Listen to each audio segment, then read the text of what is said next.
क्या आपको भी ऐसी वार्निंग शो हुई है? Runtime warning, enable tracemalloc to get the object allocation traceback. आज हम इसके बारे में पढ़ेंगे कि क्या इसका मतलब है और इसके बारे में डिटेल में जानेंगे। ये बहुत इंपॉर्टेंट है क्योंकि ये आपको एक बैगनर से एडवांस लेवल का पाइथन डेवलपर बनने में हेल्प करेगा। ठीक है, ट्रेस मैलोक क्या होता है, इसकी डेफिनेशन पढ़ते हैं। ट्रेस मैलोक एक इनबिल्ट मॉड्यूल होता है पाइथन का, जो कि डीबग टूल होता है। ये एक्चुअल में हमें बताता है कि हमारे किस मेमोरी ब्लॉक ने किस ब्लॉक ऑफ द कोड ने कितनी मेमोरी ऑक्यूपाई की। ये सब कुछ हमें उस चीज़ को शो करते हैं।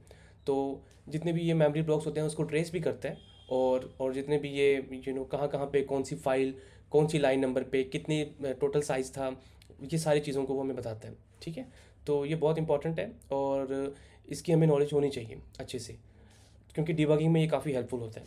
दूसरी चीज़ ये कि अगर कोई हमारी एप्लीकेशन में मेमोरी लीक का इशू है, तो हम पाइथन के इस मॉड्यूल की हेल्प से कंपेयर करके इजीली जो मेमोरी लीक्स है उसको फाइंड आउट कर सकते हैं। ठीक है, तो सबसे पहले तो हम ये देखते हैं कि इस रन टाइम वार्निंग को कैसे रिमूव किया जाए। तो सबसे पहले इसको मैं रिमूव करने के लिए इसको कॉल करूँगा, इंपोर्ट कर दिया और मैंने इसको यहाँ पे dot start, that's it, simple. अब मैं जब से कॉल करूँगा तो ये यहाँ पे बताएगा कि मेरी ऑब्जेक्ट एलोकेटेड किस जगह पे हुई, कौन सी लाइन नंबर थी और एग्जैक्ट कोड क्या था, मुझे सब इसने बता दिया। ठीक है, ये तो एक बेसिक चीज़ थी, मैंने बेसिकली बताया कि कैसे हम इसकी जो वार्निंग है इसको ख़त्म कर सकते हैं और एग्जैक्टली क्या ऑब्जेक्ट एलोकेट हुआ, कहाँ पे ऑब्जेक्ट एलोकेट हुआ, वो हम बता सकते हैं। अगर मुझे इसके बारे में डिटेल में जानना हो कि कितनी साइज़ इसने ऑब्जेक्ट एलोकेट किया, एवरीथिंग अबाउट इट, तो मैं उसके बारे में आपको बताने जा रहा हूँ। ठीक है, तो ट्रेस मैलोक डॉट टेक्स ये हमें स्नैपशॉट प्रोवाइड करने की पावर देता है। इससे हम जो करंट मेमोरी होती है उसकी स्नैपशॉट ले सकते हैं। ये मैंने स्नैपशॉट यहाँ ले ली और इस स्नैपशॉट को हमें तो stats equal to snapshot dot statistics और लाइन नंबर की जैसे, मतलब लाइन नंबर जैसा दिखाना चाहता हूँ मैं इसको। अच्छा, यहाँ पे मैं इस स्नैपशॉट को कॉल करूँगा, मतलब मैंने यहाँ पे क्या किया, एक स्नैपशॉट ले लिया अभी मेमोरी में और उसके बाद इसकी टॉप स्टैट्स को मतलब इस वेरिएबल में डाल दिया। लेकिन कोई फ़ायदा नहीं यहाँ पे, क्योंकि अभी जस्ट कोड रन होना शुरू हुआ है तो यहाँ पे कुछ भी शो नहीं होगा। ठीक है, तो इसलिए मैं इसको यहाँ पे लेने के बजाय इसको सबसे एंड पे ले जाऊँगा, ताकि मुझे पता लगे कि कोड एग्जैक्टली क्या हुआ, चला कितना। अब इस टॉप स्टैट्स को शो करने के लिए मुझे लूप चलानी पड़ेगी, for stat in top stats. मैं फर्स्ट जो टॉप 10 है मैं उसको यूज़ करूँगा। ठीक है, प्रिंट स्टैट और यहाँ पे स्टैट, दैट्स इट। अब मैं दोबारा इसको बनाता हूँ, तो अब आप देख सकते हैं यहाँ पे कितना चेंज आ गया। ये तो हमारा पुराना वाला था। ठीक है, यहाँ पे हमें को रूटीन का जो इशू आया कि हमने स्लीप अवेट नहीं लगाया उसकी वजह से, और उसके बाद जो एलोकेटेड हमारी चीज़ें थी वो हमें दिखाया उसने। उसके बाद हमने यहाँ पे स्टैट्स होने शुरू किए जो हमने स्नैपशॉट लिए थे। तो एट दिस टाइम जब इसने स्नैपशॉट लिया तब मेमोरी में कितना ऑक्यूपाई कर रखा था पाइथन ने, क्या क्या चीज़ें पाइथन ने ऑक्यूपाई कर रखी थी, वो सब चीज़ें हमें ये शो कर रहे हैं। ठीक है, टॉप स्टैट्स की हेल्प से। तो हम इसे पढ़ते हैं। यहाँ पे है ये वर्जन्स, जहाँ पे आप ये देख पा रहे हैं ये पाइथन की लाइब्रेरी फाइल्स हैं, linecache dot p y, asyncio, event, ये सारी पाइथन की इंटरनल्स जो है फाइल्स हैं, इंटरनली कैसे वर्क करती हैं। लाइन कैशे मेरे ख्याल से ये प्रिंट के लिए इस्तेमाल होता है, क्योंकि हमने यहाँ प्रिंट भी कर रखा है, तो ये मे बी लाइन कैशे उसके लिए यूज़ कर रहा हूँ। उसके बाद एसिंक आयो, क्योंकि हम एसिंक आयो यूज़ कर रहे हैं, एसिंक आयो, तो ये एसिंक आयो के इंटरनल इवेंट्स को कॉल कर रहे हैं। हमें ये बता रहा है कि एसिंक आयो के इंटरनल इवेंट्स ने, मतलब जो भी इवेंट्स इसने कॉल किया यहाँ पे इस फंक्शन को, इसका साइज़ कितना था, टोटल साइज़ कितने बाइट्स, 593 बाइट्स, काउंट 7। इसमें टोटल काउंट का मतलब है कि यहाँ पे या तो ये ऑब्जेक्ट्स होंगे, टोटल 7 ऑब्जेक्ट्स होंगे। ठीक है, और हर एक ऑब्जेक्ट का जो एवरेज साइज़ जो था वो 85 बाइट्स के आसपास था, तो अप्रोक्सीमेटली इसने 593 बाइट्स का टोटल साइज़ दिखाया। ठीक है, तो ये था यहाँ पे, ये हमने एसिंक आयो लिखा इसकी वजह से। और ये वार्निंग्स आ गई, ये भी इवेंट्स एसिंक आयो के रिगार्डिंग ही है। ये एसिंक आयो डॉट रनर्स है, रनर्स डॉट पी वाई तब रन करता है जब हम एसिंक आयो डॉट रन को कॉल करते हैं। ये इंटरनली कैसे रन कर रहा है ये हमें बता रहे हैं, और इसने कितनी मेमोरी ऑक्यूपाई की हमारे मेमोरी में, रैम में। ठीक है, और इस तरह से ये भी रनर्स, उसके बाद लॉग इन इनिट, उसके बाद इवेंट्स, जो मेन चीज़ है जिसने है, जो हमारा कोड है, छोटा सा कोड है, तो ज़्यादा तो है नहीं इसमें। तो इसने क्या, यहाँ पर एक सिंपल फंक्शन ही है, तो हमें ये बता रहा है कि हमारे फंक्शन ने, यहाँ पे नोटिस करना, trace dot p y file number, file this trace dot p y line number 6, जो कि ये है, ये वाला फंक्शन, इस फंक्शन ने कितनी मेमोरी एलोकेट की जब ये रन हुआ। तो इसने 152 बाइट्स ऑफ मेमोरी एलोकेट की ठीक है। ये वन टाइम रन हुआ, इसमें कोई ऑब्जेक्ट वगैरह नहीं था, और उसके बाद एवरेज जो इसका था 152 बाइट्स का था, ठीक है। तो टोटल साइज़ इसका 152 बाइट्स का था, जो कि बहुत ही छोटा है इस छोटे से फंक्शन के लिए। इससे पता लग गया हमें इसके बारे में। तो यहाँ पे इस तरह से हमने डिटेल में इसके बारे में जान लिया, ठीक है। क्योंकि ये एक छोटी सी फंक्शन था, तो इसलिए आपने छोटा सा ये इस तरह से देखा ये कैसे वर्क कर रहा है। अब मैं क्या करता हूँ, अगर मैं ये एसिंक आयो वगैरह सब कुछ रिमूव कर दूँ, ठीक है, और मैं सिर्फ दिखाना चाहता हूँ कि ये कैसे वर्क करता है। ये अभी आप देखना कि जो जितने भी हमारे पास एक्स्ट्रा चीज़ें जो आई थी ना, ये एसिंक आयो वाली जैसी, ये सब रिमूव हो जाएंगी, ठीक है। मैं इसको क्लियर कर देता हूँ टर्मिनल को, और मैं यहाँ पे दोबारा रन करता हूँ। और अब आप देखना यहाँ पे क्या आया, सिंपल कॉलिंग टेम्प, जो टेम्प था फंक्शन, इसने प्रिंट को कॉल मतलब कॉल किया। उसके बाद इसने क्या दिखाया कि लाइन नंबर 6 पे इसने एक फंक्शन को कॉल किया जिसकी जो साइज़ थी 152 बाइट्स थी। दैट्स इट, सिर्फ इसने इस फंक्शन के बारे में बताया, और इसने बाकी जितने भी एक्स्ट्रा स्टेट्स थे वो सारे के सारे रिमूव कर दिए, क्योंकि वो एक्स्ट्रा स्टेट्स जो थे वो सारे के सारे एसिंक आईओ से रिलेटेड थे। तो दैट्स इट, दैट्स गुड।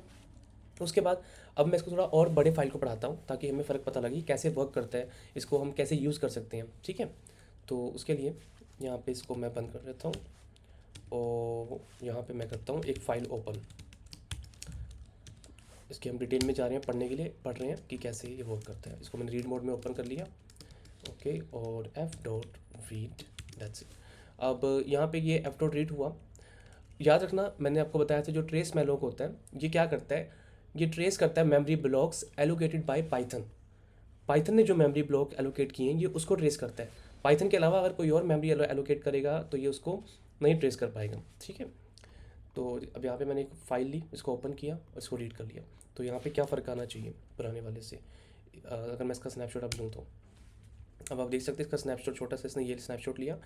यहाँ पे 6 लाइन पे जब ये गया तो उसने देखा कि trace dot by size 1080 bytes, count 10, average 108 bytes. इसने इंटरनली ओपन फंक्शन को कॉल किया। जब ओपन फंक्शन उसने कॉल किया तो उसके अंदर इंटरनली क्या क्या चीज़ें हुई, क्या इस फंक्शन का पूरा साइज़ था 1080 बाइट्स के आसपास का, ये उसने सब बता दिया। लेकिन ये जो बिग टेक्स्ट फाइल है ना, ये वाली फाइल, ये बहुत बड़ी फाइल है, ये छोटी फाइल नहीं है, ये नियरली 200 MB के आसपास की फाइल है, अगर मैं आपको दिखाऊँ तो बहुत ज़्यादा। तो पाइथन ट्रेस मैलोक ने हमें क्यों नहीं बताया कि भाई इसमें क्या है, ये चीज़ें यहाँ पे शो क्यों नहीं की हमने साइज़ के रिगार्डिंग। इसने इसलिए शो नहीं की क्योंकि एफ डॉट जो रीड था ना, और ये इंटरनली सी की हेल्प से, जो सी पाइथन है उसकी हेल्प से इसको रीड कर रहे हैं, ठीक है। और इन्होंने देखा कि इसको पाइथन ने कहीं यूज़ नहीं किया हुआ, इसको बस ओपन किया, रीड किया, दैट्स इट, और बंद हो गया। तो इसलिए इन्होंने कभी भी इसको टेक स्नैप, और इसलिए ये रिमूव भी हो गया मेमोरी में से, और और जो हमारा ट्रेस मैलोक है वो इसे ट्रेस कर ही नहीं पाया।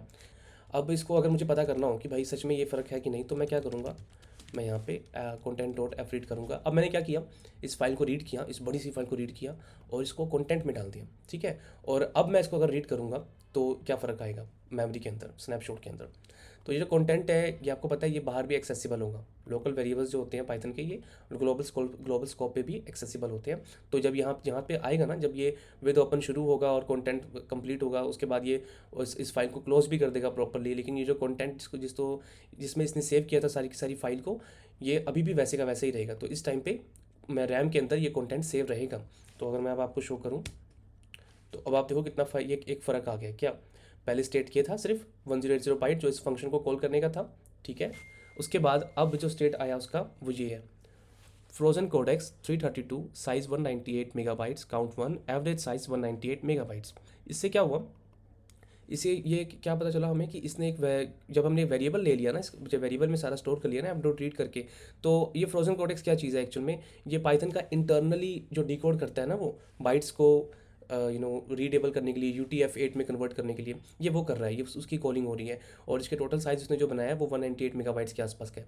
क्योंकि अब मैंने इसको पाइथन को दे दिया, क्योंकि पाइथन इसे अब पढ़ सकेगा, ट्रेस कर सकेगा ट्रेस मैलोक की हेल्प से, क्योंकि अब मैंने इसको पाइथन के एक वेरिएबल में सेव कर दिया है, इसलिए इसने इसको अब ग्रैब कर लिया। पहले ये चीज़ ये शो नहीं कर रहा था क्योंकि ये हम कहीं पे सेव नहीं कर रहे थे, लेकिन अब हमने इसको एक वेरिएबल में सेव कर लिया, इसने इसको ग्रैब कर लिया और यहाँ पे 198 MB की जो है वो डिफरेंस दिख गया, ठीक है। अब मैं इसको और प्रूव कैसे करूँ, अगर मुझे और प्रूव करना है तो वो भी आसान है। वो इस तरह से हुआ जैसे कि अगर मैं इस फाइल को यहाँ पे डिलीट कर दूँ, ठीक है, अगर मैं यहाँ पे इस फाइल को डिलीट कर दूँ तो अब डिलीट करते ही ये मेमोरी से चली जानी चाहिए, और जब ये टेक स्नैपशॉट दोबारा होगा तो ये फाइल हमें नहीं शो होगी, जिसका मतलब ये लाइन हमें शो नहीं होनी चाहिए। तो मैं दोबारा करता हूँ, तो अब आप देखो इसने क्या किया, इसने उस फाइल को डिलीट कर दिया, मतलब उसको लेके आया, उसको रैम में रखा और जब इसने देखा डिलीट है तो डिलीट कर दिया। फिर मैंने स्नैपशॉट ले लिया इसका और इसने मुझे स्नैपशॉट रिटर्न कर दिया कि हमारी मेमोरी में करंट जो एलोकेटेड है पाइथन के ज़रिए से वो ये है। बस इतना ही है। तो इस तरह से हमें इसके बारे में और डिटेल में पता लग पाया। ठीक है, इस तरह से ये हमें बताता है कि हमारी जो each line of a function है वो किस तरह से वर्क कर रहा है, उसने कितनी ज़्यादा बाइट्स एलोकेट्स किए हैं, एवरीथिंग अबाउट इट। इसमें हम और भी कर सकते हैं। इसको हम एक स्नैपशॉट को 2 स्नैपशॉट ले सकते हैं और उसको आपस में कंपेयर करके बता सकते हैं कि दोनों में कितना फ़र्क आया। वो कैसे करते हैं वो भी बताता हूँ। जैसे कि यहाँ पे मैंने टेक स्नैपशॉट ले लिया। ठीक है, अब यहाँ पे मैंने स्नैपशॉट इसको नाम दे दिया 1। ओके, और यहाँ पे मैंने इसको स्नैपशॉट नाम दे दिया 2। ठीक है, और यहाँ पे टॉप स्टैट इस तरह से करने के बजाय मैं इसको करूँगा snapshot2.compare टू ये और स्नैपशॉट प्रोवाइड करूँगा इसको snapshot1। उसके बाद इसकी की टाइप जो कि रिक्वायर्ड है तो लाइन नंबर। ठीक है, और इसको मैं टॉप स्टैट्स में सेव कर दूँगा। ठीक है, यहाँ पे टॉप स्टैट में इसको सेव किया और ये आ गया। और अब मैं इसको फिर रन करूँगा तो अब आप देखना ये मुझे दोनों फर्स्ट स्नैपशॉट और सेकंड स्नैपशॉट के बीच में जो डिफरेंस आया ये मुझे उसका फ़र्क बताएगा। ये मुझे बताएगा कितने बाइट्स ऑफ फाइल्स इंक्रीज़ हुई या डिक्रीज़ हुई या कोई डिस्ट्रॉयड हुआ तो कितना डिस्ट्रॉय हुआ, सब कुछ। ठीक है, तो देखो अब इसने पहले बताया मुझे ये फ्रोजन कोडेक्स के बारे में कि 198 मेगाबाइट्स के आसपास ने जो है यूनिकोड कन्वर्जन किया UTF के अंदर, ये मुझे उसने बताया, डिकोड किया। उसके बाद यहाँ बताया इसने ये फाइल 1080 बाइट्स के आसपास के लिए, तो ये 1080 के आसपास की थी। ठीक है, यहाँ पे जो आप प्लस देख पा रहे हो ना, ये जो प्लस साइन है इसका मतलब है कि स्नैपशॉट 1 के टाइम पे ये 0 रहा। ठीक है, और स्नैपशॉट 2 के टाइम पे, क्योंकि हमने स्नैपशॉट 2 को स्नैपशॉट 1 से कंपेयर किया ना, तो इसलिए स्नैपशॉट 2 के टाइम पे मुझे एक क्लियर करने दो, कन्फ्यूज़न हो रही है मेरे यहाँ पे इस तरह से। हाँ, तो यहाँ पे क्या हो रहा है कि स्नैपशॉट 1 के टाइम पे ये स्नैपशॉट 1 और स्नैपशॉट 2 में प्लस 198 मेगाबाइट्स का फ़र्क आया। टोटल साइज इस लाइन का कितना था 198 मेगाबाइट्स, और कितना इंक्रीज़ हुआ वो हुआ 198 मेगाबाइट्स, विच मीन्स कि साइज़ जो थे ना वो उस टाइम पे जब हमने स्नैपशॉट 1 लिया वो 0 मेगाबाइट्स था। इसी तरह से यहाँ पे प्लस दिख रहा है ना, इसका मतलब है कि ये एक काउंट इंक्रीज़ हुआ। यही चीज़ यहाँ पे भी है कि साइज़ जो था वो 1080 बाइट्स इंक्रीज़ हुआ इस फंक्शन का, इस ट्रेस ओपन फंक्शन का। इसका मतलब ये है कि पहले स्नैपशॉट 1 के टाइम पे तो ये बिल्कुल ही 0 रहा होगा क्योंकि हमने इसे कॉल ही नहीं किया, तो इसलिए यहाँ पे 0 आया और इसने हमें 1080B प्लस दिखाया कि जो सेकंड टाइम स्नैपशॉट हमने ली उस टाइम पे जो रैम में थी इसकी वैल्यू इतनी इंक्रीज़ हुई, मतलब पहले 0 थी अब इंक्रीज़ हो गई, पहले 0 थी अब इंक्रीज़ हो गई। इसके बारे में अगर मैं ये बताऊँ कि डिस्ट्रॉयड भी होगी वो कैसे पता लग सकता है, अगर मैं यहाँ पे डिलीट करूँ जैसे मैंने पहले किया था। ठीक है, तो अगर अब मैं फिर चेक करूँ तो अब देखते हैं। अब देखो यहाँ पे क्या हुआ, पहले ये चीज़ इसमें एग्जिस्ट करती थी। ठीक है, उसके बाद ये एग्जिस्ट ही नहीं करती, अब ये ख़त्म हो गई। क्योंकि क्या हुआ, अब स्नैपशॉट 1 के टाइम पे ये एग्जिस्ट नहीं करती थी, स्नैपशॉट 2 के टाइम पे भी ये एग्जिस्ट नहीं करती थी, ये पहले डिलीट हो चुकी थी दोनों के बीच में, जिसकी वजह से इसने शो ही नहीं किया हमें कुछ भी कि कुछ हुआ या नहीं। क्योंकि अगर वो चीज़ पहले ही हमारी मेमोरी से जा चुकी है तो वो चीज़ वो शो नहीं कर रहा, ट्रेस मैलो वो रिमूव कर चुके हैं। ठीक है, इस तरह से हम इसकी हेल्प से हम ये अच्छे से पता लगा सकते हैं 2 स्नैपशॉट्स लेके कि एग्जैक्टली मेमोरी लीक्स कहाँ हुए, कहाँ पे ज़्यादा मेमोरी इसने कंज्यूम की जितनी इसको नहीं चाहिए थी उससे ज़्यादा, और इस तरह से हम डिबग कर सकते हैं ईजिली। इसके मैंने काफ़ी हद तक पूरे डिटेल में समझा दिया हुआ है। इस वीडियो को आप 3-4 बार अगर आप देखोगे अच्छे से समझ जाओगे तो आपको प्रॉपर समझ आ जाएगा, और फिर जब आप अपने कोड करने बैठोगे तो आपको जब नेक्स्ट टाइम कोई इशू आएगा, कोई कोडिंग का इशू, कोई ऑप्टिमाइजेशन इशू, तो आप इजीली फाइंड आउट कर सकते हो यूजिंग द ट्रेस मैलो कि आखिर में कौन सा फंक्शन आपकी ये जो पूरा का पूरा कोड है किस फंक्शन ने सबसे ज़्यादा मेमोरी कंज्यूम की और आप इसे किस तरह से ऑप्टिमाइज़ कर सकते हो। ठीक है, तो यही था ट्रेस मैलो। वीडियो अच्छी लगी हो तो मुझे कमेंट में ज़रूर बताना, इससे क्या होगा कि मैं और डीप डाइव वीडियोस इस तरह की बना सकूँगा। ये इतनी डीप डाइव चीज़ें होती हैं कि ये हर कोई नहीं समझाता, ये मतलब हर किसी को इंटरेस्ट नहीं समझाने में और कोई समझाएगा नहीं, बट मुझे इंटरेस्ट है, मुझे खुद को बहुत मज़ा आता है ऐसी चीज़ें पढ़ने में, इसलिए मैं खुद ऐसी चीज़ें बनाता हूँ ताकि जो मेरे जैसे इंसान है जिन्हें ऐसी चीज़ों को पढ़ने में और मज़ा आता है वो इसे मेरे साथ बैठ के पढ़ सके, समझ सके। ठीक है।